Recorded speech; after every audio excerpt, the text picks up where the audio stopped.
పార్థ తెలుగు కథలు ప్రేక్షకులకి నమస్కారాలు. వివిధ రకాల అంశాలను అందరికీ అర్థమయ్యే కథల రూపంలో చెప్తూ మనందరికీ విజ్ఞానాన్ని, వినోదాన్ని అందించాలన్నదే మా లక్ష్యం.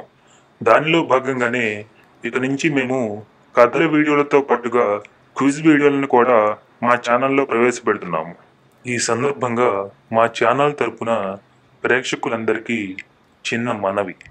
కొత్తగా మొదలైన మన పార్థ తెలుగు కథలు ఛానల్ను మీరంతా సబ్స్క్రైబ్ చేసి మీ బంధుమిత్రులకు షేర్ చేసి వారితో కూడా సబ్స్క్రైబ్ చేయించి మమ్మల్ని అందరినీ పెద్ద మనసుతో ఆదరించాలని కోరుకుంటున్నాము. అలాగే మా వీడియోస్ని లైక్ చేయడం మర్చిపోవద్దండోయ్. సరే, ఇక క్విజ్లోకి వెళ్ళిపోదాం.